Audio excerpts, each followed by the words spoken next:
ngobrol kenapa Pak Dondi jadi mualaf, Pak. Pak Herman kan sebenarnya mungkin sudah nonton video saya, masa masih mau nanya lagi? Ya kan kalau dengar langsung kan enak. Siapa tahu saya bisa dapat hidayah dari Pak Dondi. Oh, ya. Siapa tahu Pak Herman ikut mualaf gitu ya? Ya, siapa tahu saya ikut mualaf. Ya, tapi gini Pak, ini satu poin dari saya Pak ya, Pak. Iya. Hidayah itu tidak diberikan oleh siapapun manusia Pak. Ini menurut keyakinan saya ya Pak ya. Jadi hidayah itu murni datangnya dari Tuhan Sang Maha Pencipta Pak. Jadi mungkin Tuhan Sang Maha Pencipta itu bisa menggunakan manusia, bisa menggunakan alam semesta, bisa menggunakan kitab, bisa menggunakan macam-macam untuk mengirimkan hidayah kepada seseorang. Tapi hidayah itu bukan berasal dari manusia, tidak berasal dari siapapun kecuali Allah Subhanahu wa taala gitu Pak. Ini menurut keyakinan saya. Ada dalilnya? Ya mudah-mudahan ada. Itu ada di saya lupa suratnya, tetapi yang saya pahami adalah hidayah itu sepenuhnya milik Allah Subhanahu wa taala gitu. Itu ada di dalam Quran, Pak. Saya sambil cari sambil bicara ya, Pak ya. Saya sambil memastikan gitu, Pak. Ya, boleh. Jadi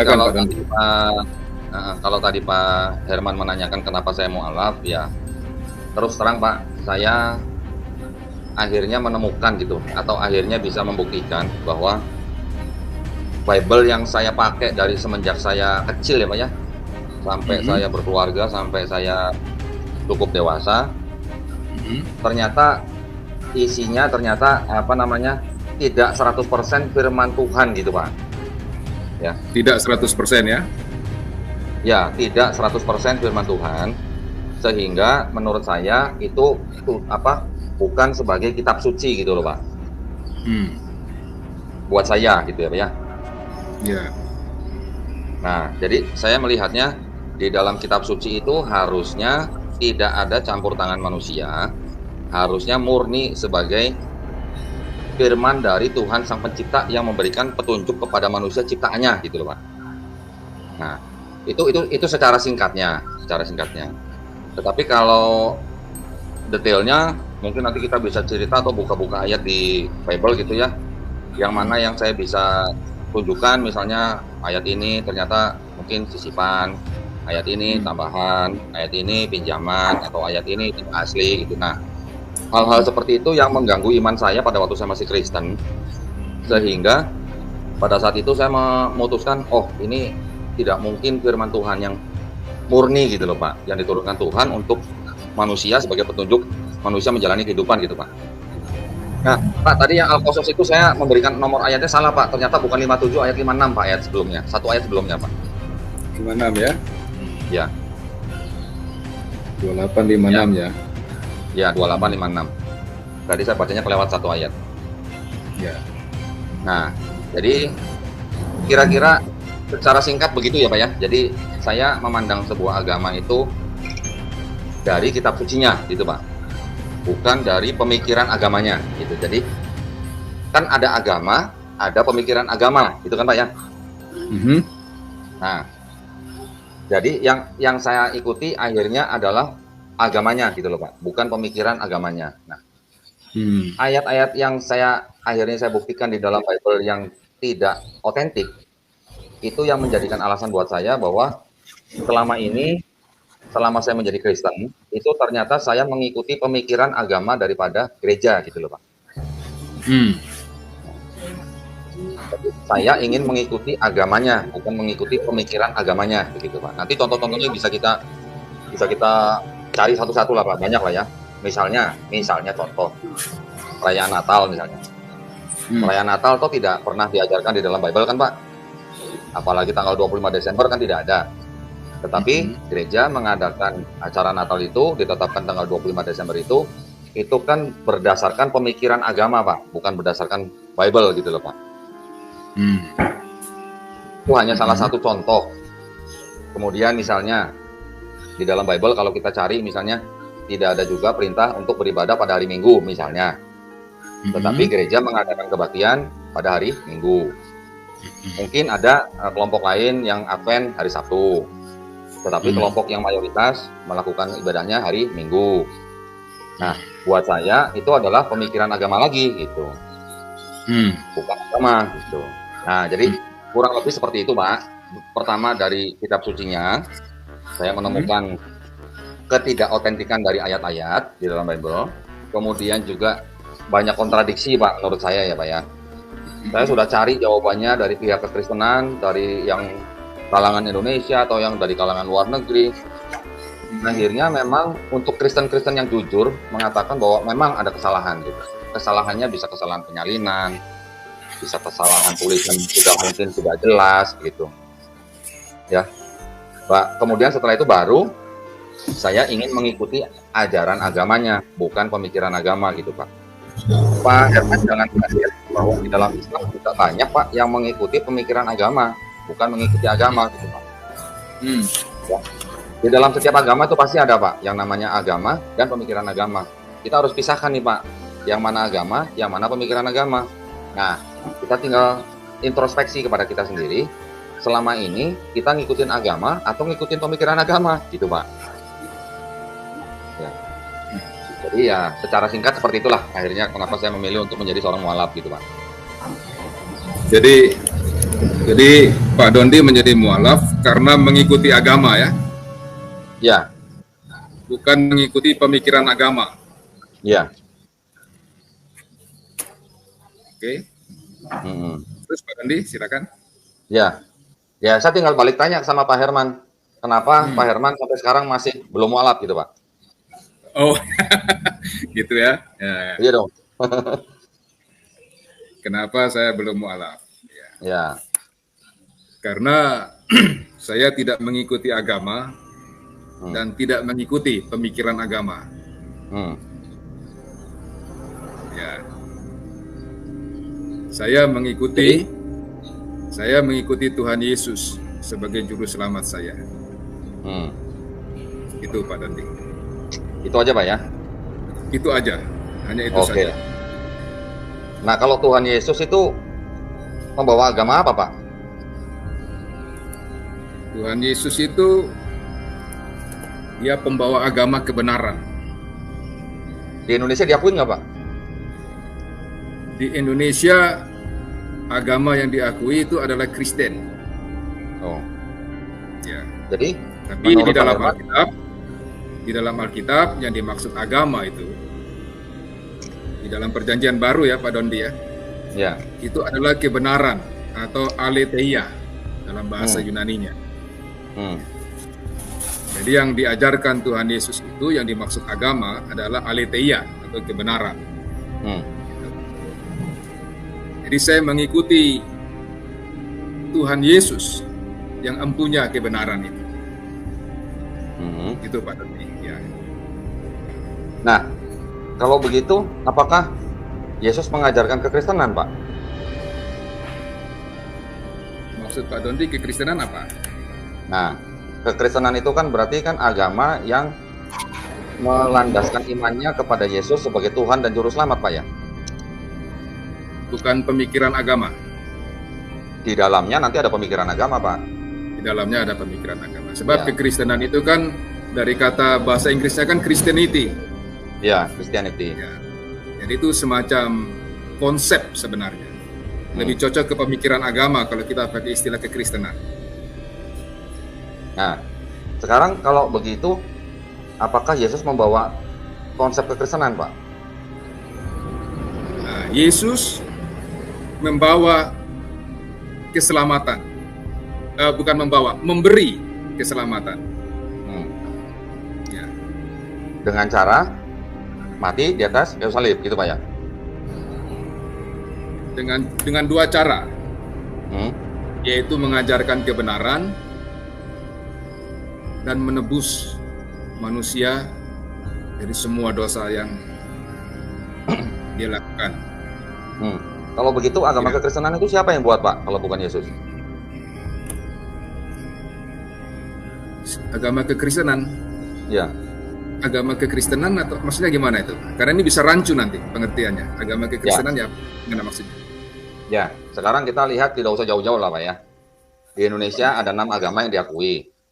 Ada Islam, Katolik, Protestan, Hindu, Buddha, dan Konghucu, Pak. Nah, Bapak ini kan masuk ke dalam agama yang Protestan nih, Pak. Kristen ya, Kristen. Ya. Kristen Protestan dengan ya, berbagai Kristen. macam alirannya ya. Ya, Kristen kan ada dua ya Pak ya, ada Katolik, ada Protestan ya Pak ya. Nah, Oh Bapak ya ikut ya. ya ya. Katolik kan juga Yang disebut kekristenan kan Pak ya. Ya, Katolik juga disebut Kristen, Protestan juga disebut Kristen. Ya, Ya, ya. Katolik dan Kristen itu kan disebut Christianity Pak kalau bahasa Inggris kan Pak ya. ya kekristenan ya. Di bawahnya Christianity itu ada Katolik, ada Protestan, nanti ada Ortodok, ada Anglikan kan gitu Pak. Ya, Nah, betul Pak. yang menciptakan Christianity itu siapa Pak? Apakah Yesus? Kalau kita berbicara berbagai macam alirannya, itu adalah Tidak, hasil tidak. dari Saya tidak menanyakan alirannya Pak, saya menanyakan Christianity-nya Pak. pemikiran Kristen ya, kekristenan maksud Pak Dondi. Ya, kekristenannya.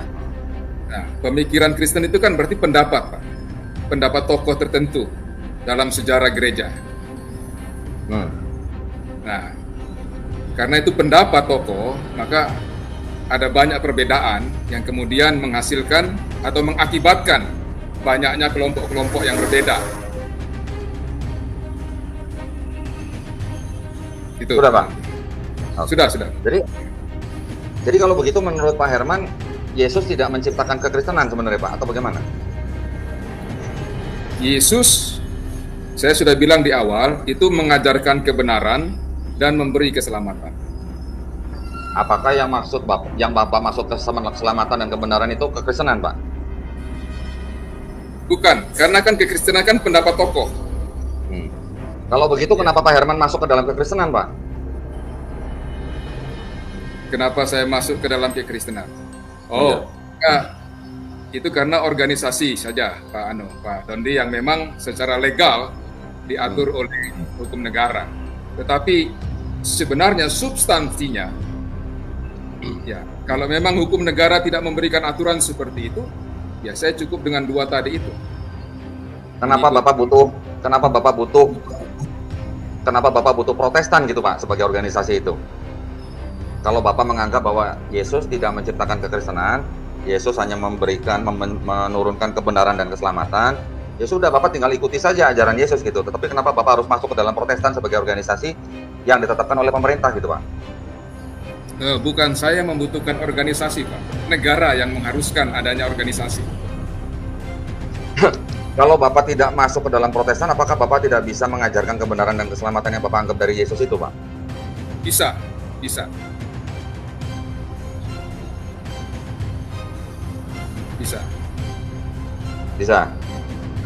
Nah, berarti kalau begitu gereja yang sekarang Bapak pimpin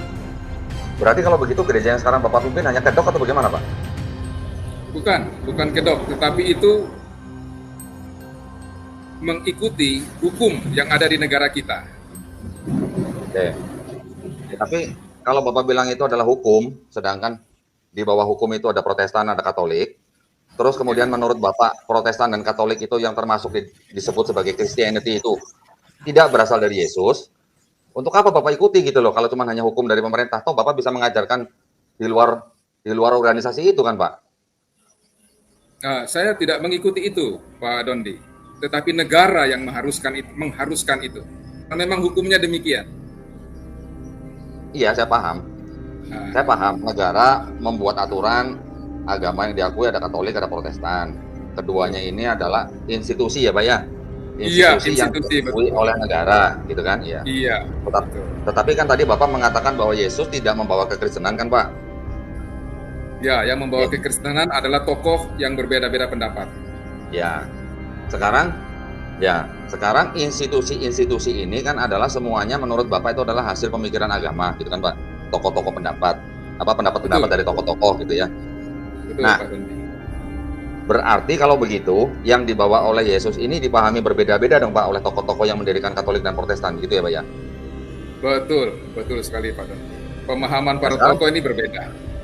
Oke, berarti yang Bapak lakukan sekarang adalah mengikuti pendapat salah satu tokoh yang Bapak ikuti sekarang gitu ya Pak ya?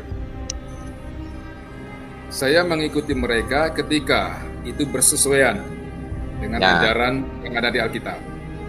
Ya, karena tidak mungkin pendapat ya. Silakan Pak.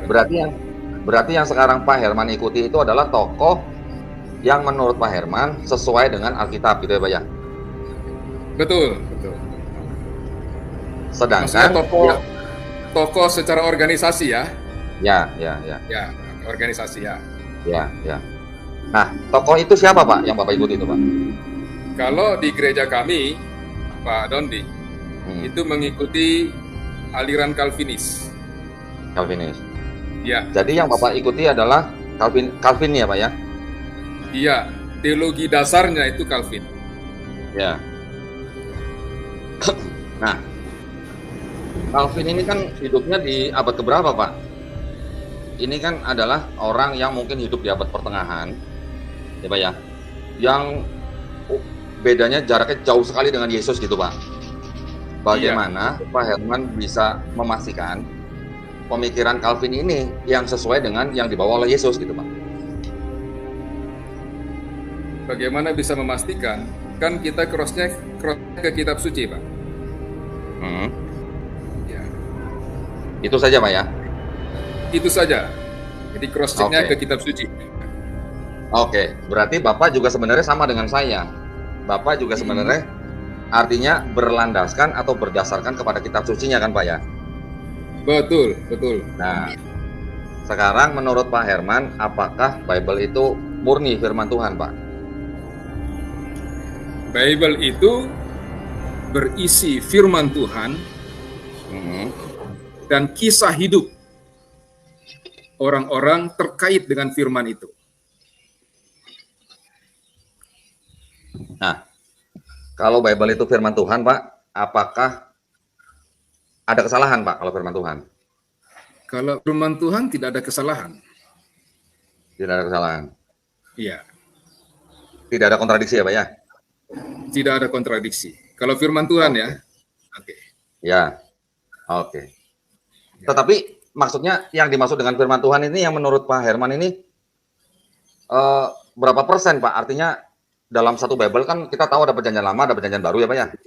Iya, iya. Yang Bapak maksud firman Tuhan ini yang perjanjian lama aja atau perjanjian baru aja atau keduanya, Pak? Keduanya. Keduanya. Karena perjanjian baru itu adalah kontinuitas dari perjanjian lama. Ya. Itu. Kalau silakan. Kalau yang menurut Pak Herman itu bukan firman Tuhan, berarti tulisan manusia, Pak ya? Berarti kisah hidup manusia terkait dengan firman itu. Ya, berarti itu kan tulisan manusia, Pak, kalau begitu. Nah, semua tulisan manusia. Ya, firman Tuhan juga ditulis manusia. Kisah manusia. Kisah manusia maksudnya, Pak. Ya. Kan ada dua, Pak. Firman Tuhan dan kisah hidup manusia terkait firman itu. Ya, itulah isi Bible. Ya. Jadi, kalau begitu perjanjian lama firman Tuhan, perjanjian baru juga firman Tuhan ya, Pak ya? Berisi firman Tuhan. Nah, kalau berisi firman Tuhan, harusnya firman itu kan diturunkan kepada seseorang yang menerima firman itu, Pak. Betul.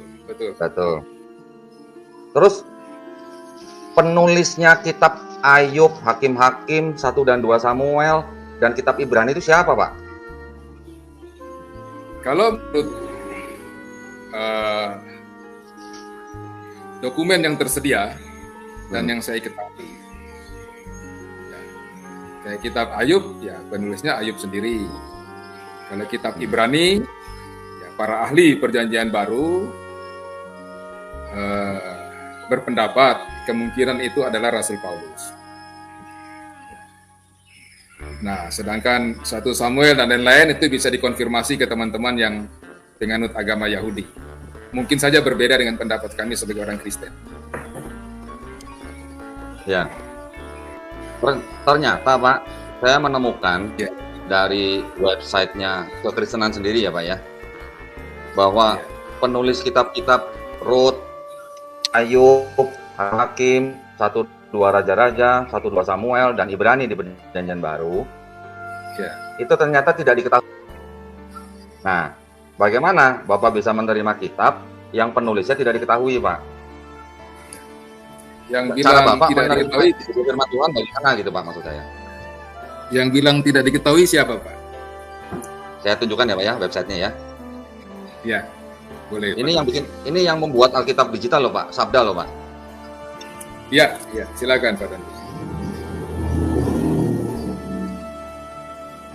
Ya, sambil saya carikan, saya menanyakan ke Bapak, bagaimana Bapak bisa memastikan orang yang menulis Bible itu yang tidak diketahui siapa, dianggap sebagai firman Tuhan, gitu Pak. Ya. Saya hidup pada abad ini. Bible terdokumentasi secara kanon sudah lebih dari 1000 tahun. Nah, bagaimana saya bisa memastikan? Pasti harus ada studi, sumber-sumber primer yang bisa diuji validitasnya. Meskipun saya sampai pada top validitas, itu pun masih diragukan. Itu sebabnya, karena ini berkaitan dengan kitab suci, tidak bisa ansi metodologi yang digunakan. Tetapi juga ada segi iman, yang kadangkala kita tidak tahu, tetapi kita diberikan pilihan percaya atau tidak. Jadi ada dua segi, Pak Dondi, ketika kita berhadapan dengan naskah-naskah kitab suci. Bisa juga dibuktikan secara historis, secara arkeologis dan seterusnya, itu ilmiah. Tapi kadangkala ada yang tidak bisa lagi, karena memang waktu yang begitu jauh dengan hidup kita hari ini. Itu Pak Dondi. Oke, saya tunjukkan dulu ya Pak ya, website. Ya. Yang menulis seperti apa tadi saya katakan Pak. Ini nama websitenya tuh sejarah.sabda.org ya Pak ya. Iya. Nah, di sini kelihatan ada perjanjian lama dan perjanjian baru Pak. Ya, Ya. sebelah kiri dan sebelah kanan. Ini saya kebetulan langsung keluarin Ayub nih Pak. Nah, Ya. ini tidak dikenal. Ya Pak ya. Ya. Kemudian tadi saya sebutkan siapa? Hakim-hakim. Tidak Hakim, diketahui ya Pak ya. Ya. Ya. Kemudian 2 Samuel. Tidak diketahui. Ya. 1 dan 2 Raja-Raja tidak dikenal. Kemudian Esra, sebentar. Ayub, tadi Ayub sudah ya. Ini Ayub tidak dikenal Ayub ya. sudah. Ya. Nah, ini Ibrani Pak yang di perjanjian baru nih Pak. Ibrani. Ya. Tidak disebutkan. Kalau tadi Pak Herman mengatakan bahwa ini adalah Paulus, sekarang justru banyak ahli PB yang berpandangan konservatif dewasa ini beranggapan bahwa Paulus tidak mungkin menulis surat ini karena penulisan yang halus dan bercorak Alexandria. Biasanya kan kita sama-sama tahu ya Pak ya, kalau surat-surat Paulus kepada jemaat misalnya di Roma, di Korintus, di Kolose, di Galatia, selalu kan Paulus menulis, saya bernama Paulus, Rasul Yesus, gitu kan Pak ya, menulis surat ini kepada jemaat di mana gitu. Nah kalau Ibrani kan tidak ada Pak pengakuan seperti itu gitu. Nah, jadi menurut website ini yang membuat Bible digital, kitab-kitab yang tadi saya sebutkan itu tidak dikenal atau tidak diketahui penulisnya siapa gitu Pak. Dan mereka juga menyebutkan data-data yang lain selain misalnya tahunnya, hikmahnya, apa segala macam mereka sebutkan. Nah maksud saya, bagaimana Bapak bisa, kalau tadi Bapak bilang ada 2, ada metodologi, kita hidup sudah jauh, tetapi zaman sekarang itu kan kita sudah bisa mempelajari manuskrip ya Pak ya. Iya. Manuskrip yang sudah dipelajari itu sudah dipastikan bahwa ini tidak tahu siapa yang menulis. Nah, bagaimana kita bisa memastikan itu adalah firman Tuhan gitu Pak. Mungkin dari pesan-pesan yang ada di dalamnya, selama tidak bertentangan dengan iman Kristen, nah itu masih dianggap, oh ini karena tulisan yang di dalam kitab Ibrani ini tidak bertentangan dengan Kristen, masuk ke dalam kitab suci, walaupun tidak tahu siapa yang menulis, gitu kan Pak. Salah satunya adalah itu, gitu kan Pak, yang menjadi dasar di dalam kanonisasi Bible kan gitu ya. Karena dianggapnya tulisan di dalam kitab Ibrani ini menguatkan orang-orang Kristen pada zaman itu, dimasukkanlah ke dalam Bible gitu kan. Tetapi karena tidak tahu siapa yang menulis, hanya diberi nama Ibrani misalnya. Nah, ini saya baru membicarakan ada 6 kitab di dalam Bible yang sudah diakui tidak diketahui penulisnya. Bahkan ada 1 kitab yang namanya Esther, itu malah tidak diakui nilai historisnya, Pak. Ya, walaupun dianggap sebagai yang menulis Esther, tetapi tidak diakui oleh kalangan Yahudi sendiri bahwa kitab Esther itu mempunyai nilai historis gitu. Nah, itu baru 6 yang tadi saya sebutkan, belum lagi dengan 4 gospel Pak. 4 gospel itu yang ternyata menurut sekarang kebanyakan ahli perjanjian baru itu tidak mungkin ditulis oleh saksi mata langsung dan tidak mungkin ditulis oleh orang yang bernama Matius, Markus, Lukas, Yohanes gitu Pak. Ya. Nah, bagaimana Pak Herman menanggapi ini Pak? Ya, tanggapan saya sederhana aja Pak Dondi. Itu kan pendapat. Gimana Pak? Itu kan pendapat, opini. Ya. Opini dari para ahli yang melakukan penelitian. Ya. Nah, nilai kebenarannya kan juga subjektif itu. Nah. Terus, jadi, Papias sama Irenaeus itu pendapat bukan Pak? Bagaimana? Kalau Santo Papias, Santo Irenaeus, Santo Jerome, itu juga pendapat bukan Pak? Maksud Pak Dondi itu kan nama orang. Iya, kan Santo Papias yang pertama kali menyebutkan yang menulis Matius itu Matius. Gospel ini Markus. Kemudian baru Santo Irenaeus di tahun 185 Masehi baru dia yang menyebutkan keempat gospel itu dengan nama Matius, Markus, Lukas, Yohanes. Kalau Bapak mengatakan bahwa ahli-ahli perjanjian baru yang zaman sekarang yang bisa melakukan penelitian dengan metode yang mungkin jauh lebih canggih daripada Bapak-Bapak gereja di abad kedua sebagai hanya pendapat yang subjektif. Nah, kalau Santo Papias sama Santo Irenaeus yang juga mengatribusikan nama Matius, Markus, Lukas, Yohanes kepada 4 gospel itu juga pendapat kan Pak? Ya, itu pendapat mereka. Pendapat mereka, betul. Karena mereka bukan 12 murid Yesus secara langsung. Ya. Ya, betul. Kan ada jarak waktu Pak Dondi. Ada jarak waktu. Ya. Ketika Papias mengeluarkan pendapat itu dengan penulisannya kan ada jarak waktu. Ya. Ya. Maksud saya, bagaimana Bapak bisa menerima pendapatnya Papias dan Irenaeus itu sebagai pendapat yang benar? Nah, itu bagus pertanyaannya. Papias hidup di abad kedua, saya hidup di abad ke-21. Secara faktual, kita terpisah oleh waktu yang begitu panjang. Secara metodologi pun tentu ada keterbatasan. Kecuali ada tools yang memang bisa menolong kita menemukan tingkat validitas yang lebih bagus. Maka karena ini terkait dengan kitab suci, maka ada segi lain yang diperlukan Pak Dondi, yaitu iman atau keyakinan atau kepercayaan. Saya tidak bisa mengakses sampai ribuan tahun lalu. Itu tidak mungkin bagi saya, kecuali ada tools yang diberikan kepada saya untuk sampai ke sana. Jadi iman itu akhirnya menjadi warisan dari sejarah itu sendiri. Itu Pak Dondi. Mohon maaf Pak, menurut saya Bapak belum menjawab saya. Bagaimana Bapak menganggap pendapatnya Papias dan Irenaeus itu sebagai pendapat yang benar gitu loh Pak.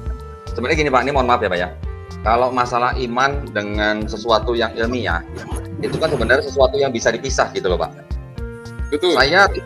Saya tidak akan pernah menghalangi Pak Herman untuk beriman kepada Yesus sebagai Tuhan dan Juru Selamat Pak. Itu adalah hak Bapak. Itu dilindungi oleh Undang-Undang Dasar 1945. Tapi maksud saya, sesuatu yang ilmiah itu tidak bisa dicampur adukan dengan iman begitu Pak. Nah, pertanyaan saya tadi adalah saya setuju. Nah, pertanyaan saya tadi adalah bagaimana Bapak bisa menganggap pendapat Santo Papias dan Santo Irenaeus di abad kedua sebagai pendapat yang lebih benar daripada pendapat lebih banyak orang dengan pendidikan yang jauh lebih tinggi, dengan metodologi yang jauh lebih canggih, dengan alat-alat yang lebih canggih pula gitu Pak daripada mereka. Kalau untuk ahli-ahli perjanjian baru itu saya yakin mereka memberikan pendapat dikarenakan oleh suatu penelitian yang panjang Pak ya, yang panjang. Metodologinya juga pasti ada. Kalau Santo Papias dan Santo Irenaeus kan saya yakin ini metodologinya jauh lebih primitif Pak daripada ahli-ahli perjanjian baru zaman sekarang gitu loh Pak.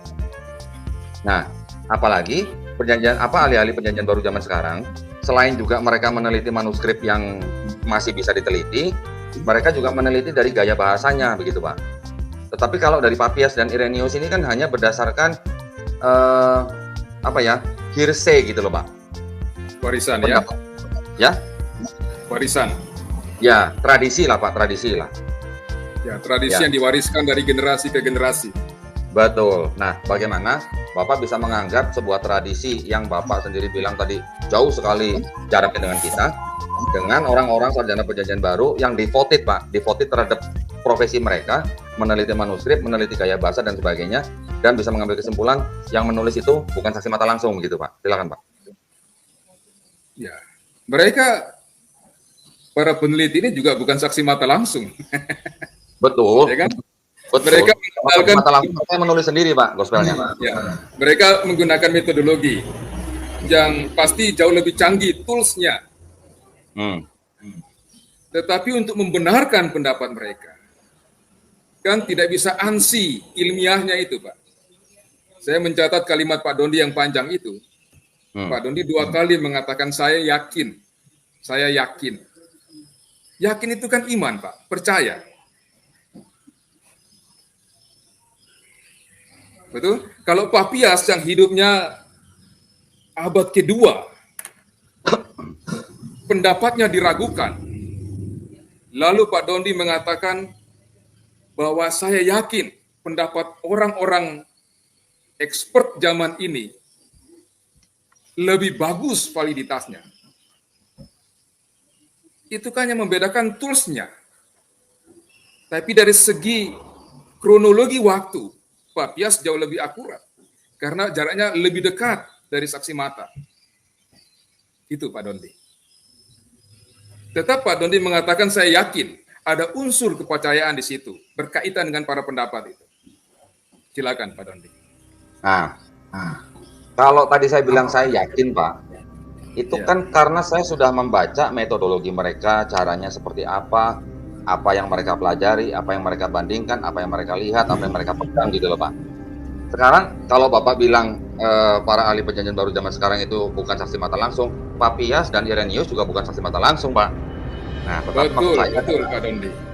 Ya, tetapi maksud saya adalah yang namanya tradisi yang diwariskan dengan sebuah metodologi yang lebih canggih, dengan meneliti dokumen yang sama yang sudah mungkin ditemukan, sudah disimpan beribu-ribu tahun, yang masih bisa diakses dengan alat-alat yang canggih.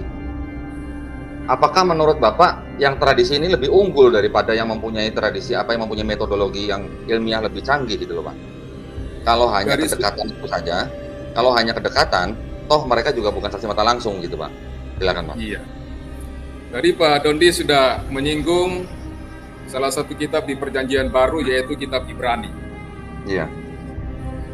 Para sarjana modern ini sudah melakukan penelitian mencari tahu siapa penulis kitab ini. Dan apa hasilnya, Pak? Apakah mereka tahu penulisnya? Bapak minta saya jawab atau bagaimana? Iya, Bapak jawab.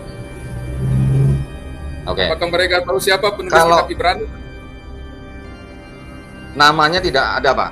Tidak ada nama yang disebutkan. Makanya, karena tidak ada namanya, makanya website ini juga menulisnya tidak disebutkan, gitu loh, Pak. Jadi, ya, artinya Pak Dondi, yang ahli-ahli perjanjian baru itu. Artinya Pak Dondi, maaf saya potong. Artinya, secanggih apapun metodologi yang mereka miliki, secanggih apapun tools yang mereka miliki, untuk menemukan penulis kitab Ibrani, mereka tidak dapat. Ya kan? Poinnya adalah tetap ada keterbatasan. Ya. Metodologi untuk menemukan yang otentik itu, karena memang waktunya yang begitu jauh jaraknya, Pak Dondi. Ya, kalau mereka bisa memastikan penulisnya adalah, katakan, si Udin.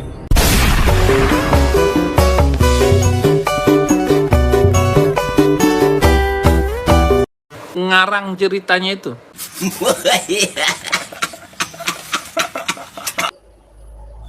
Maka itu ditawarkan kepada kita, percaya nggak bahwa si Udin penulis kitab Ibrani? Tidak semua orang akan mempercayainya, dan tidak semua orang akan menolaknya tentu, karena ini pendapat. Nah, itu yang saya maksud, Pak Dondi. Oke, Pak. Ya. Saya bisa menerima Pak Herman ketika Bapak mengatakan ada keterbatasan. Ya, Pak. Ya. Begitu juga dengan Papias dan Irenaeus. Mereka juga punya keterbatasan. Bukan hanya karena mereka dekat dengan narasumber, terus kemudian Bapak katakan itu lebih kuat daripada yang zaman sekarang gitu loh, Pak. Karena tools yang mereka pakai otomatis jauh lebih canggih yang zaman sekarang. Nah, pertanyaannya balik lagi, Pak. Apakah orang Yahudi kenal dengan yang namanya Yahshua sebagai Hashem, Gitu, Pak. Apakah orang Yahudi kenal? Yahshua, Harusnya kenal, karena itu dalam sejarah. Maksud saya gini, Pak. Apakah orang Yahudi kenal dengan Yahshua sebagai Hashem, Pak? Yosua sebagai Hasem. Iya. Saya coba cek. Ada padanan kata YHWH dengan Yasa, dengan Yehosua. Strong number-nya berapa, Pak? Saya lihat ayatnya dulu ya. Saya buka Alkitab langsung saja.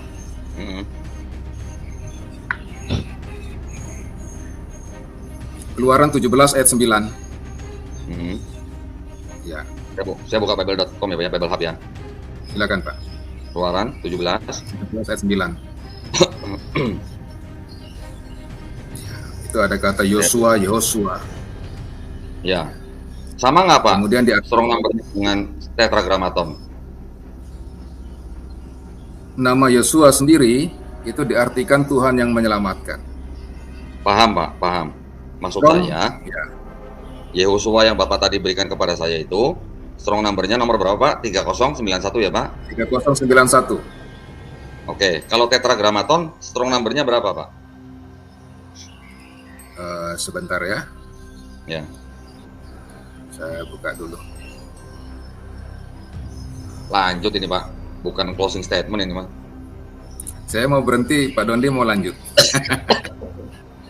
Sudah batuk. Stop aja, Pak. Besok lagi. Nggak tanggung, Pak. Ya? Tanggung ya? Bentar lagi subuh ini tanggung, Pak. Iya, Pak Dondi mau sholat ya. 3068. Nah, kan berbeda, Pak, strong number-nya. Ya. Ya kan? Ya. Jadi Yehosua itu bukan tetragrammaton, Pak, gitu maksud saya. Bukan, itu nama yang diberikan kepada manusia. Ya, nama Yehosua, Pak, itu adalah nama-nama yang umum sebenarnya untuk orang-orang Ibrani. Sama di sini seperti nama Joko, Budi, itu umum, Pak. Ya. Nama Yosua pertama kali muncul di kitab Keluaran, Pak Dondi. Iya, ya. Jadi maksud saya, nama Yesua atau Yasua atau Yehosua itu adalah nama yang umum di dalam bahasa Ibrani gitu, Pak, maksud saya. Nah, terus pertanyaan saya tadi kan, apakah orang Yahudi memandang atau memahami kata Yasua sebagai tetragrammaton? Kan tidak, Pak. Ya kan? Tidak, tetapi memahami kata Yosua memiliki arti Tuhan yang menyelamatkan. Iya, itu adalah arti yang umum gitu, Pak. Ya, dan menurut orang Yahudi, apa artinya Yahweh? Yahweh tadi itu. Orang Yahudi nggak kenal Yahweh, Pak. Ya, mereka menggantinya dengan Hasem dan Adonai. Tapi kata Yahweh itu ada dalam naskah mereka, bukan? Ya. Ya, itu apakah adalah mereka berani memberikan arti? Tetragrammaton itu adalah proper name, Pak. Nama pribadi, Pak. Ya. Nama pribadinya ada artinya enggak? Yang saya tahu tidak ada, Pak. Tidak ada. Dan itu menjadi ada ketika dikaitkan dengan apa yang dia lakukan. Seperti Yehovah Shalom, Yehovah Jireh, dan seterusnya. Ya, itu adalah gimana ya, semacam kalau di Islam itu Asmaul Husna gitu, Pak. Betul Pak Dondi. Ya. Tetapi bukan Yehosua, Pak, bukan Yasua. Ya kan? Ya. Jadi gimana? Jadi maksud saya, kalau Bapak tadi menggunakan Yohanes 17 ayat 6 sebagai dasar untuk memberikan nama kepada Bapak di dalam Perjanjian Baru dengan nama Yesus, itu saya rasa terlalu jauh, Pak. Terlalu jauh maksud saya. Jadi boleh saja kalau Pak Dondi merasa seperti itu, boleh saja. Iya. Maksud saya, ya Bapak mau menganggap Bapak namanya Yesus, boleh-boleh saja, itu fine. Tapi maksud saya, secara apa namanya, bukti dari Perjanjian Lama, bukan Yesus gitu namanya, Pak. Nah, karena di Perjanjian Lama yang dipakai oleh orang Yahudi adalah yang tetragrammaton gitu, yang Yod-Heh-Vav-He gitu, ya. Iya. Nah, yang boleh saya beritahu kepada Pak Herman, di seluruh Perjanjian Lama, di seluruh Perjanjian Baru itu tidak ada, Pak, kata-kata Yod-Heh-Vav-He itu tidak ada dalam apa namanya, ke dalam bahasa Yunani. Mereka menerjemahkan Yod-Heh-Vav-He itu menjadi Theos, Pak. Betul. Saya tahu itu, Pak. Ya. Ya, karena apa? Karena orang-orang yang berbahasa Yunani memahami Theos itu sebagai Tuhan yang paling tinggi gitu. Yang Iya, biasa betul. mereka pakai untuk dewa Zeus, Pak, gitu. Bukan, Nah, dewa bukan. Zeus disebut apa, Pak? Kata Theos itu kalau kita bisa baca kisah para rasul, itu digunakan untuk Allah yang tidak mereka kenal. Iya. Enggak, kalau di dalam mitos Yunani, Zeus itu disebutnya dengan apa, Pak? Kalau bukan dengan Theos. Zeus. Iya. Ya, ya itu kan Theos dalam bahasa Yunani memang. Iya, kan sebelum ada PB, mereka Ya, menggunakan atau menyebut dewa Zeus kan dengan kata Theos, Pak. iya, betul. Itu bahasa Nah, Yunani ya, dan betul kan? itu dalam dalam apa politeisme mereka ya, Theos, betul. Iya. Iya. Nah, jadi mereka sudah biasa menggunakan kata Theos untuk dewa yang paling tinggi atau yang paling berkuasa. Mereka pakai untuk menggantikan tetragrammaton itu, Pak. Gitu. Iya, betul. Ya. Jadi, nama Bapak di dalam seluruh perjanjian baru itu tidak ada, Pak. Kenapa tidak ada? Yesus bilang namanya Yesus. Ya kan baru namamu. Namanya apa yang diberikan ke Yesus, namanya apa gitu, Pak? Itu di Namamu Matius itu 1:21. Matius 1:21 itu namanya itu. itu nama Yesus atau nama Bapak, Pak? Nama Yesus, yaitu nama Bapa yang diberikan kepada Yesus. Oh, enggak dong, Pak. Nama dua. Kalau Matius 1:21 itu kan nama yang diberikan untuk anak yang lahir dari Maria gitu, namanya Yesus. Betul. Iya Dan kan? itulah yang dikatakan Yesus dalam Yohanes 17 tadi. Bahwa namamu yang kau berikan kepadaku. Siapa? Ya Yesus itu. Loh, yang menamakan Yesus itu Yesus siapa, Pak? Loh, kan Bapak tanya namanya Bapak. Bukan. Yang memberi nama Yesus dengan nama Yesus itu siapa, Pak? Tuhan. Bapak di surga. Mana? Itu kan malaikat bicara tahu. kepada Yusuf dalam mimpi. Malaikat kan bicara kepada Yusuf dalam mimpinya. Iya. Kan yang memberi nama ini kan Yusuf kan? Iya, kan disuruh malaikat. Malaikat disuruh Bapak.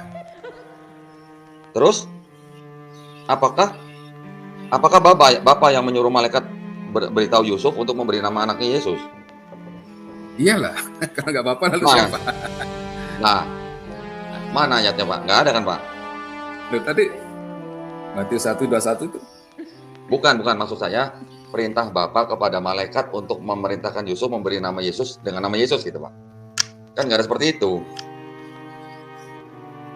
Jadi maksud saya gini, Pak. Maksud saya, kalau Bapak menghubungkan Matius 1:21 dengan Yohanes 17 ayat 6 itu seperti tadi saya jelaskan, Yohanes 17 ayat 6 itu Yesus, karena Yesus orang Yahudi, dia tidak berani menyebut nama Bapa, Pak. Makanya dia menggunakan kata nama, namamu gitu. Iya. Iya, namamu. Kan Bapak tanya siapa namanya kan?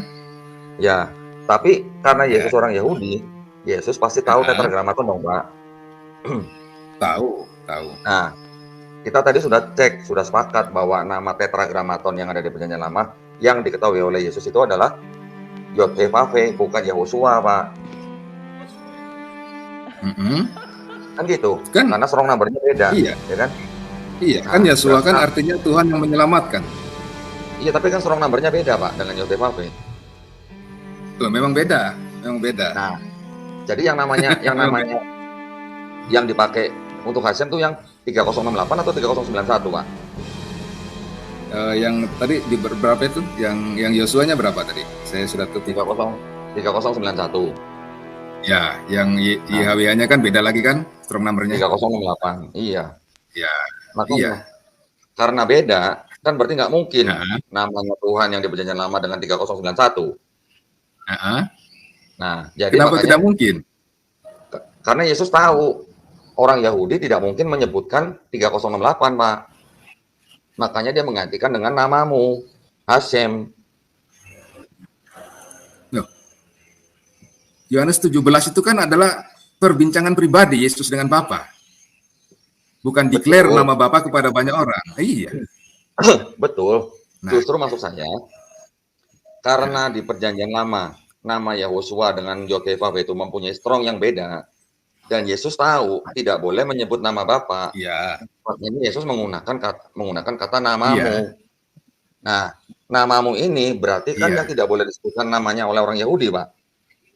Yaitu yang Yod-Heh-Vav, bukan yang Yahosua. Maksud saya gitu, Pak. Nah, berarti nama Bapak bukan Yahosua. Itu maksud saya, Siapa Pak. bilang bukan? Kalau Yosua itu artinya Tuhan yang menyelamatkan, maka itu sinkron, Pak. Nah, sekarang yang proper name-nya Tuhannya orang Yahudi itu 3091 atau 3068, Pak? 3068. Yang nggak 3068 boleh disebutkan kan mereka dengan sembarangan. Ya, 3068 kan bukan Yehosua, Pak. Iya, Yahweh toh? Nah, betul. Makanya namanya Bapak kan bukan Yehosua kalau begitu kan, Pak? Oh, tidak. Karena kok tidak gimana? Tadi kan dibilang YHWH kan bukan proper name kan? Bapak lihat kan nih, saya share dari aku adalah aku. Bukan, Pak. Ini saya share nih, Pak. Saya share nih. 3068. The proper name of the God of Israel, Pak. Iya kan? Proper name, Pak. Nah. Jadi artinya apa? Inilah nama yang tidak boleh disebut sembarangan oleh orang Israel. Apakah Yod-Heh-Vav Apakah Yod-Heh-Vav ini strong number-nya sama dengan Yosua? Kan tidak sama, Pak. Yosua tadi 3091 kan? Menurut Pak Herman, apakah Yesus tidak tahu Yod-Heh-Vav ini? Tahu. Pasti tahu. Justru karena Yesus tahu, makanya dia tidak berani menyebutkan namanya. Makanya dia menggunakan dengan kata namamu. Gitu. Iya, betul. Kan Pak Dondi tanya sekarang, siapa namanya Bapak, kan begitu? Ya. Sekarang kalau Yesus tahu lalu jawaban yang benar apa dari pertanyaan itu? Ini, Pak, yang tetragrammaton ini. Bukan Yesus, Pak, bukan Yesua, bukan Yehosua. Kenapa bukan? Lah strong number-nya aja beda, Pak. Yang ini artinya juga Tuhan menyelamatkan. Kalau Tuhan yang menyelamatkan itu kan 3091, Pak. Ini kan 3068. Yang Yesus maksud di Yohanes 17:6 itu yang 3068 atau 3091?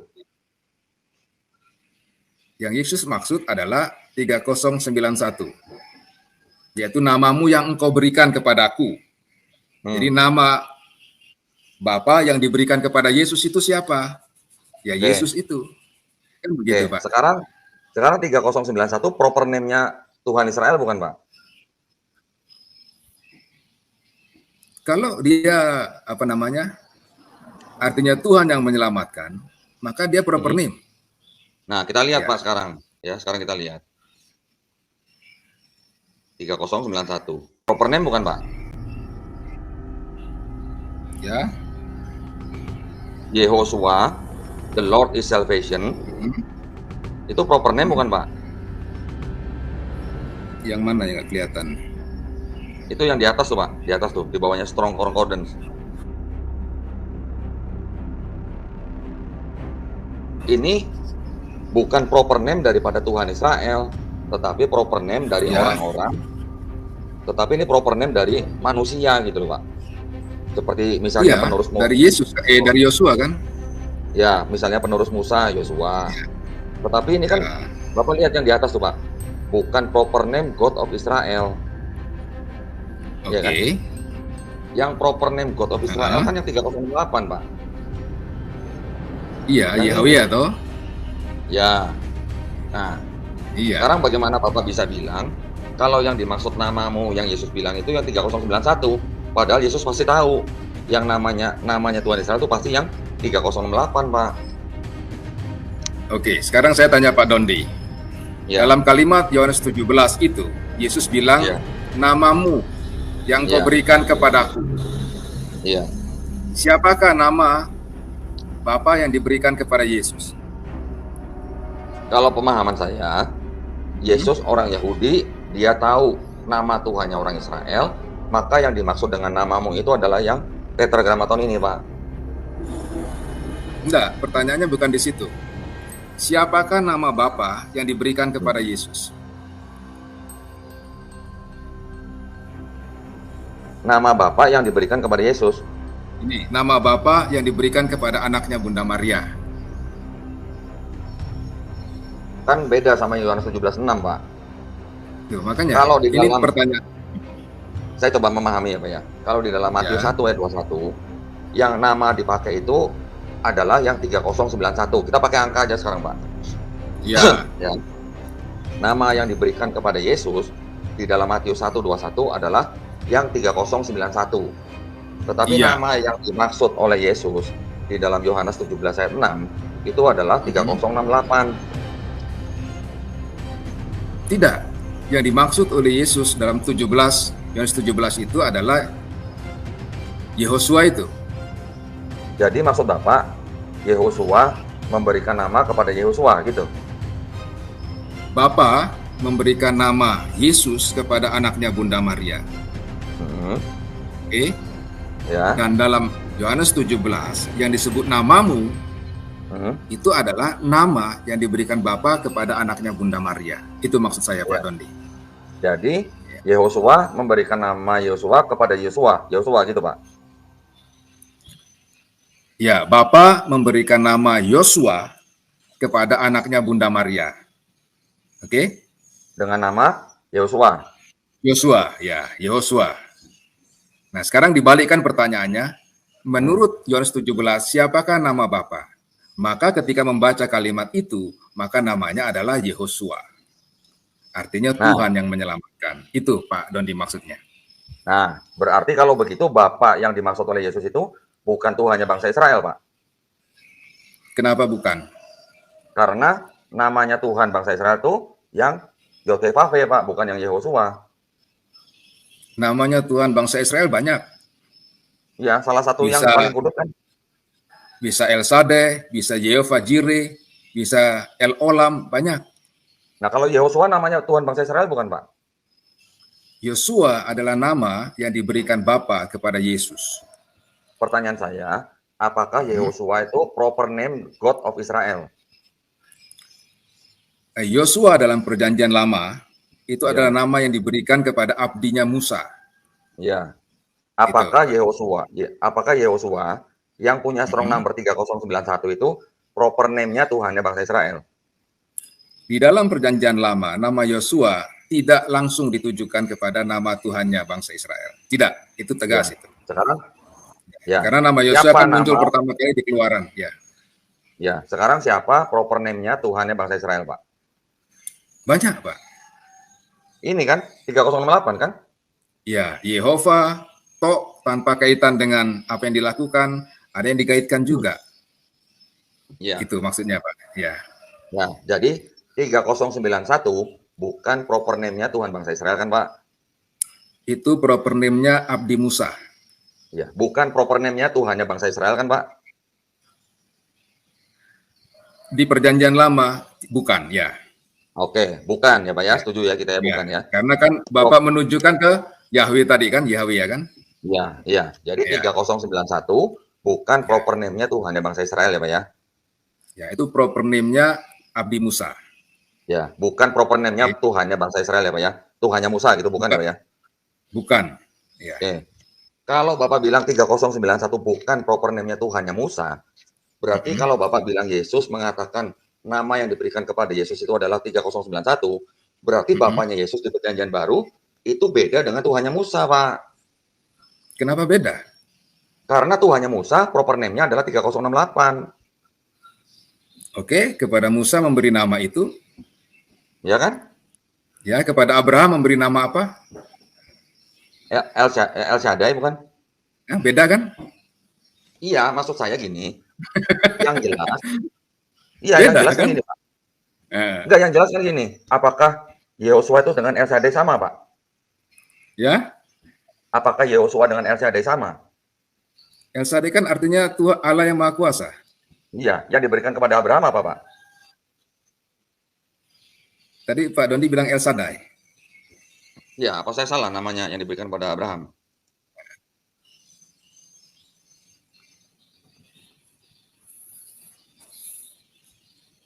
Gini loh Pak, maksud saya gini loh. Kan tadi saya bilang, nama Tuhannya Israel itu kan ada 7 Pak, ya kan? Salah satunya adalah El Shaddai, Eloh, Elohim, El, Sevoat, Yotevave yang disebut dengan tetragrammaton gitu ya. Tetragrammaton ini adalah proper name Tuhannya bangsa Israel. Strong number-nya adalah 3068, setuju kan Pak? Setuju. Yang 3091, yang Yehosua, itu bukan proper name-nya Tuhan bangsa Israel, betul? Setuju kan Pak? Dalam tiga itu kan menunjuk kepada Abdi Musa tadi ya, sudah kita anu kan?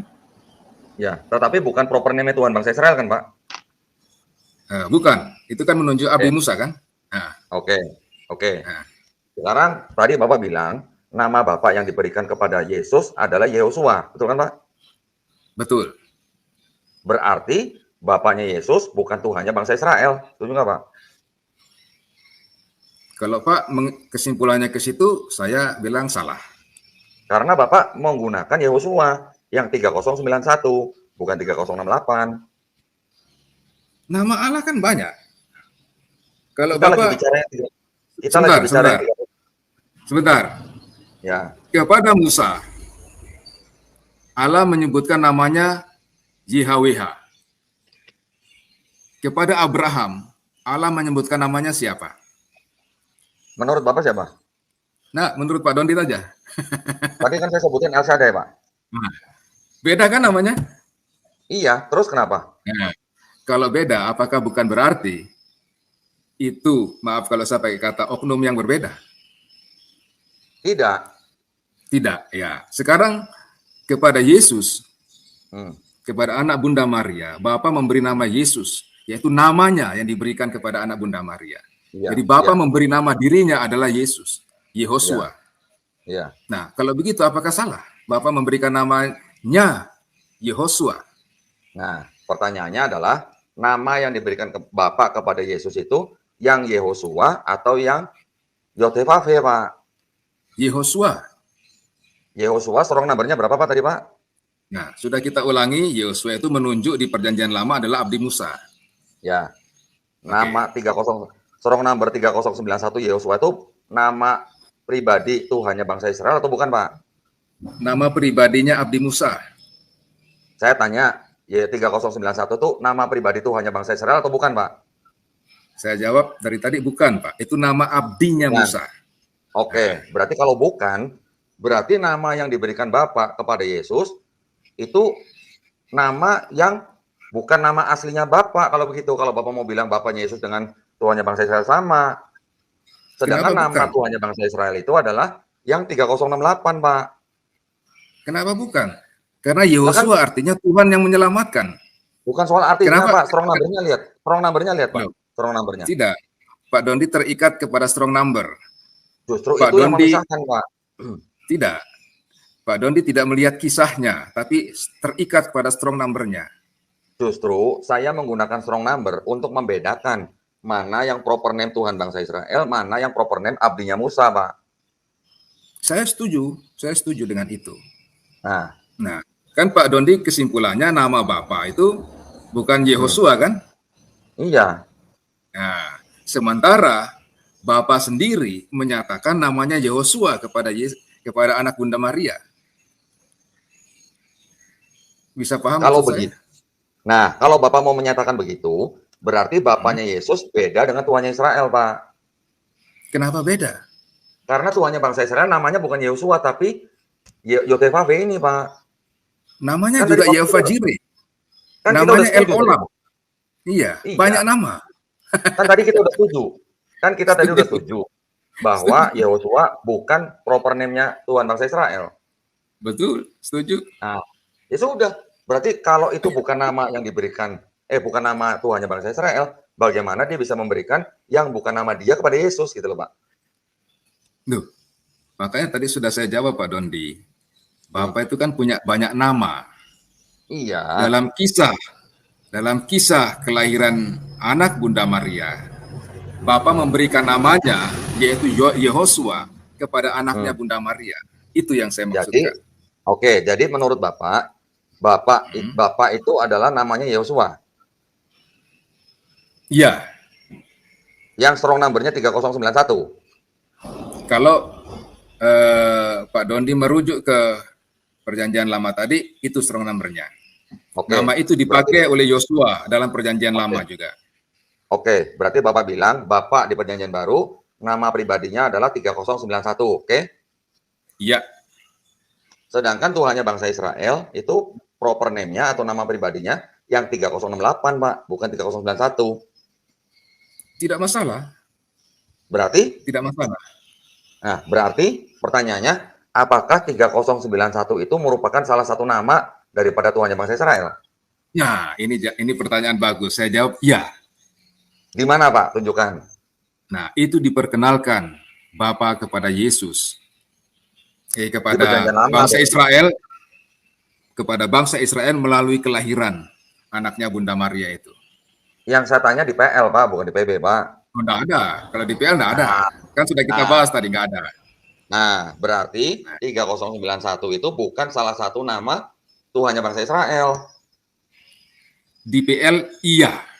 Nah, Saya sudah jawab berulang kali kan, iya. ya, Bapak sudah bilang iya.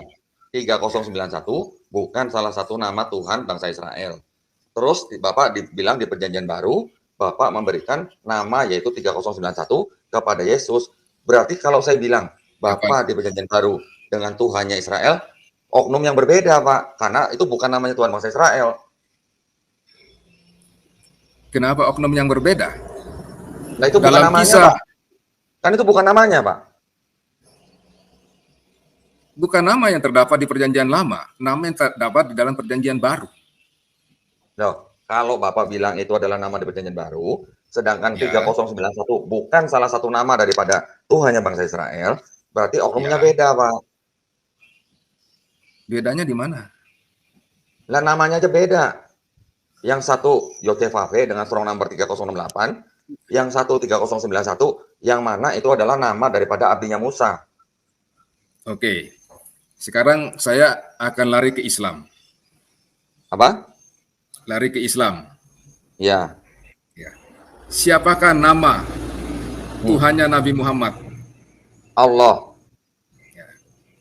Apakah Allah itu adalah Tuhan yang sama dengan Tuhannya bangsa Israel? Sama. Namanya beda? Sama, Pak. Nah, Namanya gini. beda. Saya jelaskan. Ya, saya jelaskan, Oke, Pak, ya. jelaskan Pak Dondi. Ya. Nah, Jelaskan. Rabi Sadia Gaon. Ya, Pak, ya. Rabi Sadia Gaon menerjemahkan kata Yod-He-Vav-He ke dalam bahasa Arab itu menjadi kata apa, Pak? Tahu nggak, Pak? Silakan. Bapak nggak tahu? Dia terjemahkan tetragrammaton itu ke dalam bahasa Arab menjadi kata Allah. Ada di website www.bibleju.com. Tahun berapa dia menerjemahkan? Kita lihat aja, Pak. Ya. Kita buka aja. Nah, Dia tahun berapa itu? Diterjemahkan tahun berapa? Tinggal kita lihat aja, Pak, di bukunya. Ya. Rabi Sadia Gaon hidup 882 sampai 942, Pak. Ya. 882 ya. Ya. Sampai 942. Ya, original apa namanya? Translation dari Exodus ke bahasa Arab. Nanti di sini ada contohnya nih, Pak. Nah, ini contoh nih, Pak. Lihat nih, Pak. Di sini ada kata apa nih? Ada tulisan apa nih? Nah, ini Pak. Ini contoh nih dari Bereshit pasal 2. Ini kita lihat nih. Di sini ada kata apa nih, Pak? Ya.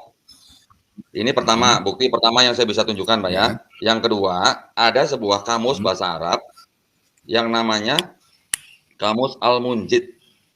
Ya, Pak, ya. Sebentar, saya tidak bawa bukunya, tapi saya ada screenshotnya. Nanti saya tunjukkan nih, Pak, sebentar. Saya akan menunjukkan tulisan di dalam kamus bahasa Arab yang ditulis oleh seorang frater Katolik, Pak, bukan orang Islam ya, Pak, ya. Itu namanya adalah Frater Louis Makluf. Sebentar, Pak, saya carikan dulu nih file saya. Ini, Pak, kamus bahasa Arab Al-Munjid fil Lighah wal A'lam yang ditulis oleh Frater Louis Makluf dan Frater Bernard Totel. Ini dua-duanya bukan orang Islam. Ini dua-duanya adalah Khalid dari Libanon. Nah, ini tulisannya begini Pak. Ya, Allah itu adalah Ismu al-Zat al-Wajib ul-Wujud. Allah adalah suatu nama zat yang maha ada yang menyebabkan segala sesuatu menjadi ada. Nah, jadi orang Kristen Arab memahami Allah itu sebagai proper name, Pak. Ya. Kemudian Yahudi pun menerjemahkan tetragrammaton menjadi Allah dalam bahasa Arab sebagai proper name. Oke, Pak? Kemudian nanti ada lagi yang namanya Bible. Apa ya, kalau nggak salah namanya tuh Kitabul Kudus atau apa gitu loh, Pak. Namanya, sorry, itu kamus juga, Pak. Kamus Alkitab namanya Al-Muqaddas. Ya. Itu yang menerbitkan juga Dr. Butros Abdul Malik. Allah itu adalah Hatsa Ismun Al-Ilah Kaliku Jami Al-Kainat wa Al-Kahir Al-Adamu Li Jami. Allah itu adalah nama dari Al-Ilah, Tuhan yang benar, pencipta segala yang ada, dan sebagai hakim yang maha agung atas segala jagat raya. Nah, sekarang di KBBI, Pak, ya, Kamus Besar Bahasa Indonesia. Kamus Besar Bahasa Indonesia mendefinisikan kata Allah itu adalah nama daripada Tuhan dalam Islam gitu. Saya bukan nih, Pak, sebentar nih. Allah, nama Tuhan dalam bahasa Arab, pencipta alam semesta yang maha sempurna, Tuhan yang Maha Esa, yang disembah oleh orang beriman. Jadi Allah itu adalah untuk Islam adalah proper name, untuk Yahudi juga proper name, untuk Kristen Arab juga proper name, Pak. Gitu. Sedangkan Kristen Indonesia di dalam satu Bible yang Bapak pegang yang terjemahan baru dari sekitar 6.000-an lah, sekitar 6.000 lebih lah ya. Kata Allah di dalam terjemahan baru itu ada 300 yang proper name, sisanya semua generic name, Pak. Misalnya nih, saya beri contoh nih, Pak. Yesaya 42. Bentar, saya potong dulu, Pak. Saya potong dulu. Boleh, ya. Orang Yahudi tidak berani menyebut nama tetragrammaton itu, Pak, dan menggantinya dengan Hashem dan Adonai. Sementara orang Arab menggunakan kata Allah dan menyebutnya berkali-kali setiap hari. Iya. Sedangkan orang Yahudi mungkin setahun sekali baru berani menyebut nama itu. Iya. Atau barangkali tidak pernah seumur hidupnya karena takut salah. Iya. Lalu Pak Dondi bilang bahwa kata Allah itu adalah terjemahan dari YHWH. Itu dalam bahasa Arab. Pak, nama itu tidak bisa diterjemahkan. Nama itu hanya bisa diartikan. Seperti nama Pak Dondi, nama saya Herman, tidak bisa diterjemahkan. Yang bisa itu diartikan. Itu Pak Dondi. Jadi kalau Pak Dondi bilang bahwa, ya silakan. Yang saya maksud tadi Rabi Sadiagaon, menerjemahkan itu bukan berarti diterjemahkan arti daripada tetragrammaton, Pak. Tetapi ini adalah sebuah kondisi yang disebut dengan paralel, gitu, Pak. Paralel itu artinya nama di dalam bahasa ini, di dalam bahasa lain adalah ini. Contoh misalnya, kalau yang salah itu John atau Yohanes, Pak. Nah, itu mirip-mirip. John digunakan orang Inggris, John digunakan orang Inggris, Yohanes mungkin digunakan orang Belanda. Nah, itu kan adalah yang disebut dengan paralel, Pak. Nama itu dulu paralel. Kalau Bapak bilang nama tidak bisa diterjemahkan, itu betul, Pak. Tapi yang saya maksud tadi itu adalah paralel. Sama halnya dengan Matius dengan Matthew, James dengan Yakobus, itu adalah yang dimaksud orang yang sama. Nah, itu yang disebut dengan paralel. Yang saya sebut dengan menjadi Allah dalam bahasa Arab, itu juga paralel, Pak. Ya, kita cek sekarang, Pak. Ya. Apakah YHWH-nya Israel dan Allah-nya Arab itu sama? Oknumnya? Kita cek apa yang diperbuat. Apakah YHWH pernah mengutuk orang Israel yang tidak melaksanakan hari Sabat menjadi kera yang hina? Nah, gini, Pak. Ini pernah ditanyakan kepada rabi-rabi orang Yahudi, ya. Ya. Yang disebut dengan sebutan kera untuk orang-orang Yahudi, buat orang-orang Yahudi yang tidak melakukan hari Sabat, itu masih jauh lebih sopan daripada kemarahan Hashem kepada orang Yahudi sendiri gitu. Kalau Bapak mencari teks yang sama di dalam Judaisme, mungkin kita tidak menemukan, Pak. Ya, mungkin kita tidak menemukan. Tidak ditemukan. Tetapi apa yang dilakukan atau yang disebut dengan kera untuk bangsa Yahudi yang tidak melakukan Sabat, itu buat orang Yahudi sendiri, terutama buat rabi-rabi Yahudi, itu masih sangat lembut daripada yang mereka ketahui, yang mereka dimarahi oleh Hashem gitu, Pak. Jadi artinya sebutan kera untuk mereka itu bagi mereka tuh suatu hal yang tidak menyakitkan hati mereka, karena mereka tahu bahwa mereka tuh jauh lebih ngebangkang gitu, Pak, daripada sebutan kera gitu. Nah, pertanyaan saya bukan ke sana, Pak. Apakah YHWH yang ada di perjanjian lama kitab orang Yahudi pernah akan mengutuk orang Israel menjadi kera yang hina jika mereka tidak melaksanakan hari Sabat? Itu pertanyaannya. Kan tadi saya jawab, Pak. Teksnya tidak ada. Tidak ada. Oke. Iya. Berarti kan tidak ada. Iya, akhirnya Bapak bergerak kepada anggapan-anggapan, kan begitu, Pak Dondi? Ya. Nah, kalau memang tidak pernah, sedangkan yang di sini pernah, kan beda itu, Pak. Nah, kan begini, Pak. Maaf, maksud saya argumen ini saya gunakan persis sama dengan Pak Dondi berargumen tentang nama Yehosua tadi itu, Pak Dondi. Itu maksud saya. Oh beda, Yehosua, YHWH beda, Allah, YHWH juga beda. Nah, kemudian Pak, menjadi sama karena diartikan. Itu, Pak. Bukan diartikan, Pak. Paralelnya itu, Pak. Paralelnya. Tadi saya menjelaskan paralelnya. Bapak tadi sendiri bilang. Dari mana ke mana? Ya. Gini, tadi kan saya berikan contoh, Pak. Ya. Enggak. Tadi kan saya memberikan contoh. Dengan alif, lam, ha. Itu paralel dari mana? Beda huruf itu, saya tadi nanya sama Bapak kan, John sama Yohanes tuh yang salah yang mana, Pak? Tuh, itu kan nama di negara ini, Iya. Ya kan? Nah, justru itu. Ini kan bukan nama orang, ini nama Tuhan ini. Iya. Iya itu, Pak. Nah, makanya kan tadi ya, nah gini Pak. Silakan, Pak. Kalau bahasa Aramaiknya nama Tuhan siapa, Pak? Bapak tahu nggak? Ada yang bilang Elah, ada yang bilang Allah. Nah, bisa ditelusuri lanjut, Pak.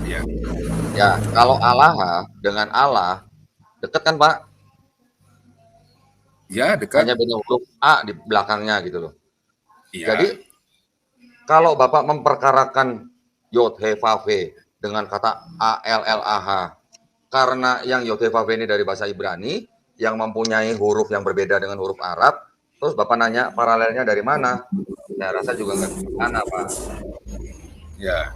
Kalau Bapak membandingkan Yod He Vav He dari huruf Latin pun ke bahasa Arab atau huruf Arab Latin juga yang ALLAH juga itu tidak bijaksana kalau menurut saya. Tetapi karena ini bahasa teks asli Ibrani ke dalam teks bahasa Arab, ya Pak ya. Terus dibilang paralel Bapak tidak terima, sedangkan Bapak menerima Yohanes dan John, Matthew dan Matius, yang menerjemahkan ini orang rabi, Pak, gitu. Artinya dia paham bahwa tetragrammaton di bahasa Ibrani itu adalah proper name Tuhannya Israel. Allah di dalam bahasa Arab itu juga proper name Tuhannya bangsa Israel dalam bahasa Arab gitu. Jadi Bapak harus menggunakan standar yang sama. Menurut Rabi itu dengan John itu sama. Menurut Rabi itu ya. Iya. Kalau Bapak bilang Yohanes dan John itu adalah sama, Yod He Vav He dengan Allah dalam bahasa Arab, Yod He Vav He dalam bahasa Ibrani itu yang sama. Menurut Rabi itu, ya Bapak nggak bisa tolak gitu loh. Sama dengan kan John dan Yohanes sama kan menurut mereka. Enggak menurut Bapak, saya nanya menurut beda Bapak. Ya beda.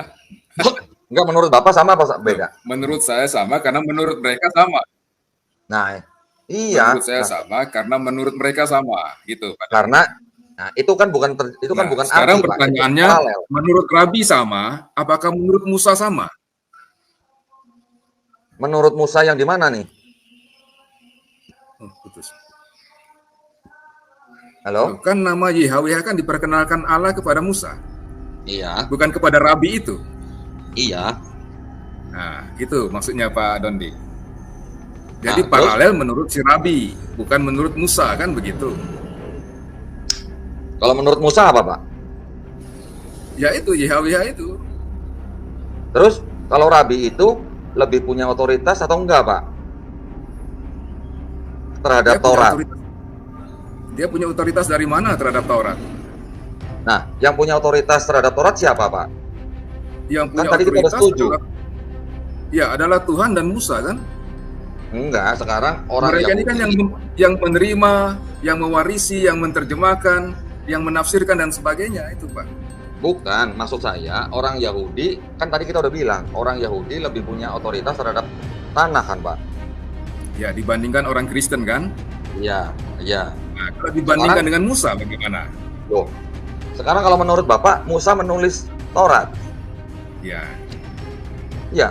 Tahun berapa Pak Musa menulis Taurat, Pak? ya, Dan tahun ya, berapa ketika Taurat itu? Dan ya, Taurat itu ditemukan tahun berapa, Pak?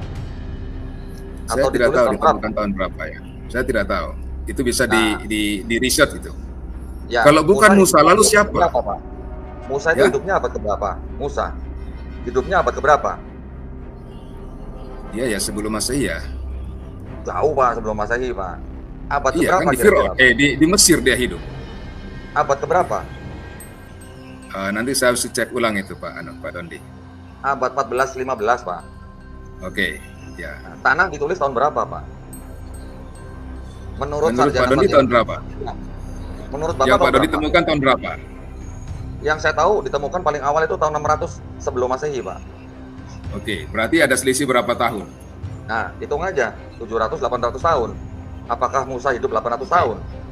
Jadi tanah itu ditulis berdasarkan teks yang mana?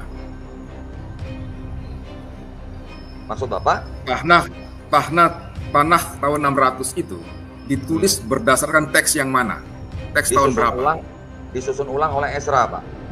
Iya, itu ada kisah itu Nah. penyusunan ulang. Jadi Nah. sebelum itu kan sudah ada, Pak. Di mana, Pak? Bisa tunjukkan nggak, Pak? Loh, kalau disusun ulang berarti kan sebelumnya sudah ada. Disusun ulangnya bukan dari teks yang ada, Pak, tetapi dari oral tradition. Loh, iya. Ada Kan oral orang Yahudi kan tradition. kita tahu, Pak. Orang Yahudi mau cocok tanam nyanyi, mau perang nyanyi, mau ngapain aja semuanya nyanyi. Nah, nyanyian-nyanyian itulah semua yang ada di dalam kehidupan orang Yahudi yang akhirnya disusun menjadi tanah. Yang tertulis Pak, ada nggak, Pak, selain daripada dua loh batu?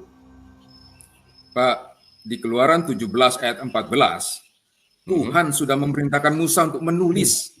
Menulis apa, Pak?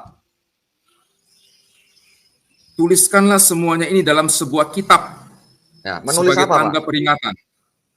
Menulis Menulis apa, Pak? Menulis kejadian sampai ulangan.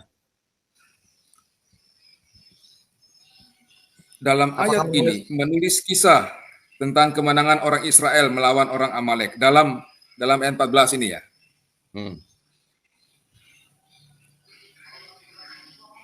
Lalu Musa tahu peristiwa penciptaan dari mana? Kalau bukan dari Tuhan sendiri. Bapak kasih tahu saya. Itu. Ya. Bapak kasih tahu saya. Bapak kasih tahu saya bagaimana ceritanya Musa bisa menceritakan kematiannya sendiri. Nah, berarti kematian Musa itu ditulis oleh orang lain. Nah, sekarang Bapak setuju kan bahwa Taurat tidak ditulis oleh Musa? Semua Taurat tidak ditulis oleh Musa? Tidak. Kisah Saya penciptaan. punya bukunya. Saya punya bukunya, Pak. Lalu siapa yang menulis kisah penciptaan? 4 mazhab, Pak. 4 Ya. kelompok, 4 sekolah yang Ya. hadir pada saat Raja Yosia.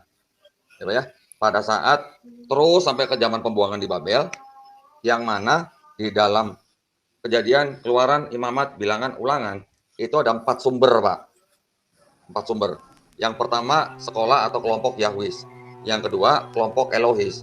Yang ketiga, kelompok Deuteronomis. Yang keempat, kelompok Priestly, Pak. Nah, yang Bapak pegang menyusun, pendapat itu? Bentar, itu Bapak orang pegang Kristen pendapat ngomong. itu?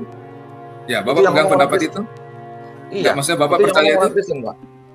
Enggak, maksudnya Pak Dondi percaya pendapat itu? Iya, itu teori, Pak, teori. Oh, teori. Sebab teori Teori. itu, Pak, bertentangan dengan Al-Quran loh. Nah, sebutkan Pak bertentangannya di mana? Karena kitab Taurat itu diwahyukan Hmm, oleh Allah langsung kepada Musa. betul. Tapi dituliskan Ya. nggak oleh Nabi Musa? Kalau begitu siapa yang menulisnya menurut Al-Quran? Ya. Yang menulis Ketika adalah orang-orang. Yang menulis adalah orang-orang yang merubah, ya, yang merubah-rubah dengan tangannya sendiri dan mengatakan ini dari Allah. semuanya, Al-Baqarah 79, Pak. semua kitab Taurat itu ditulis oleh orang-orang itu? Bapak bisa buktikan nggak dari Kejadian sampai 2 Tawarikh, ya? Kalau tanah kita bicaranya sampai 2 Tawarikh, Pak. Itu ditulis oleh siapa? Kejadian sampai Ulangan aja deh. Bisa nggak Bapak buktikan bahwa itu ditulis oleh Musa? Makanya, kalau bukan oleh Musa, kan oleh siapa? Ya oleh Sementara menurut pengikut-pengikut. Al-Quran itu diwahyukan langsung kepada Musa. Diwahyukan itu belum tentu ditulis, Pak. Belum tentu ditulis. Ya. Lalu kalau Namanya begitu, wahyu. menurut Al-Quran, siapa yang menulisnya? Kalau yang menulis tadi saya sudah sebutkan di Al-Baqarah ayat 79. Mereka menulis dengan tulisan mereka sendiri dan mengaku ini dari Allah. Jadi Pak, menurut Islam, menurut Quran, yang disebut dengan Taurat, Zabur, Injil, itu adalah wahyu-wahyu yang diturunkan Allah Subhanahu wa taala kepada nabi-nabi dan rasulnya untuk Bani Israel pada zaman itu. Jadi, menurut Quran, Taurat, Zabur, Injil itu bukan Bible-nya Bapak, bukan Bible-nya orang Yahudi, Pak.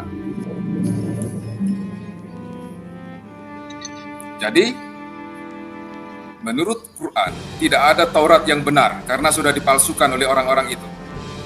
Taurat yang benar itu adalah Taurat yang diturunkan kepada Nabi Musa alaihissalam. Ya, kitabnya ada nggak? Tidak ada. Tidak ada. Nah, Tidak ada. kan tadi saya sebutnya wahyu, Pak. Kan tadi kan sebutnya wahyu. Ya, Kalau tapi kitabnya wahyu tidak itu, ada ya. kalau wahyu seperti apa, Pak? Kalau wahyu, Pak? Al-Quran bilang yang menurunkan kitab Taurat lah. Pak, Kitabnya ada, Pak. kitab, yang namanya kitab, Pak, yang namanya kitab dalam bahasa Arab itu belum tentu berarti buku, Pak. Belum tentu seperti ini. Apakah Oke. zaman Musa sudah ada buku, Pak? Oke, berarti tidak ada kitab Taurat, tidak ada kitab Zabur, tidak ada kitab Injil yang berbentuk tulisan ya. Tidak ada. Bapak bisa nggak tunjukkan tulisan Yesus yang mana? Tulisan siapa? Yesus. Yesus tidak menulis kitab Injil. Nah iya makanya. Bapak sendiri setuju dengan Iya. saya. Yang menulis kan murid-muridnya. Menulis apa, Pak? Menulis wahyu yang diterima oleh Yesus atau menulis biografinya Yesus? Menulis wahyu yang diterima oleh Yesus, menulis biografinya Yesus, menulis apa yang dikerjakan Yesus. Banyak yang mereka tulis. Berarti apakah Matius, Markus, Lukas, Yohanes itu adalah Injil atau wahyu yang diterima oleh Yesus? Bukan. Bukan. Oke, terus apa dong, Pak? Matius, Markus, Lukas, Injil itu adalah kesaksian yang berisi firman Tuhan dan kisah hidup orang-orang yang terkait dengan firman itu. Tadi sudah terangkan awal itu, Pak Dondi. Ya. Ya. Berarti Matius, Markus, Lukas, Jadi Yohanes buat disebut Pak Herman bukan Injil ya, Pak ya? Injil dong. Tuh, tadi saya tanya, Bapak bilang bukan. Sekarang Bapak bilang Injil. Gimana? Loh, Bapak tanya apakah itu wahyu yang diturunkan kan? Ya, saya bilang bukan. Oke. Sekarang saya tanya, saya ulang ya Pak ya pertanyaan saya. Oke. Apakah Silakan. Matius, Markus, Lukas, Yohanes itu disebut Injil? Disebut Injil, ya.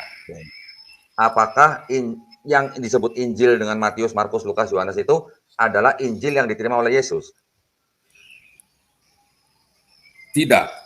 Tidak. Ya udah setuju kan berarti kan? Di dalam Islam kita memahami bahwa Injil adalah wahyu yang diterima Yesus Kristus atau Isa Al-Masih yang diturunkan Allah Subhanahu wa taala untuk Bani Israel pada zaman itu. Dan Nabi Isa Al-Masih tidak menulis Injil. Apakah kitab Injil ada pada zaman itu?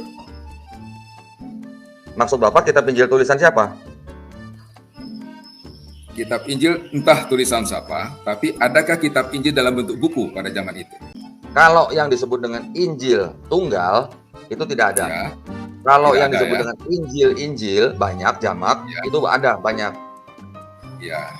Tetapi yang kita pahami Injil yang diterima oleh Nabi Salmas itu bukan gospel, Pak. Bukan gospel. Saya setuju dengan itu. Saya setuju dengan itu. Baik. Saya Ya. terima kasih banyak atas waktunya, atas pembicaraan ini. Mudah-mudahan bermanfaat buat saya dan buat Pak Herman. Dan juga nanti insya Allah buat bermanfaat buat orang lain juga, ya Pak ya. Dan saya berharap Yesus yang hidup itu mau berbicara kepada Pak Dondi. Ya, saya juga berdoa semoga Tuhan Yesus memberkati Pak Herman. Amin, puji Tuhan. Amin. Ya. Tuhan Yesus, Pak. Jadi bukan Yesus Tuhannya gitu. Ya. Bapak di surga berbicara memberkati saya. Amin, saya bilang. Ya, terima kasih banyak Pak. Sampai ketemu kembali. Oke. Ya, salam buat keluarga. Ya. Salam juga Pak. Jangan kaget ketemu Tuhan Yesus Pak ya. Enggak Dia kaget. masih hidup loh. Oke. Karena nggak ada Tuhan Yesus Pak. Ya. Ya.